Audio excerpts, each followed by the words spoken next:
বালি বোঝাই 3টি ট্রাক্টর আটক, গ্রেফতার 3। বালি পাচার রুখতে সর্বদা নজরদারি চালাচ্ছে বীরভূম জেলা পুলিশ। তবুও পুলিশের নজর এড়িয়ে বালি পাচারের চেষ্টা করছিল পাচারকারীরা।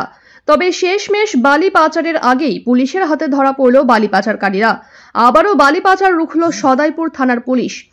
আজ ভোরে গোপন সূত্র খবর পেয়ে সদাইপুর থানা এলাকার চিনপাই বাইপাসে 3টি বালি বোঝাই ট্রাক্টর আটক করে সদাইপুর থানার পুলিশ। তবে গাড়ির 3 জন চালককেও গ্রেফতার করে পুলিশ। ধৃতদের আজ তাকে সিউড়ি আদালতে পাঠানো হয়।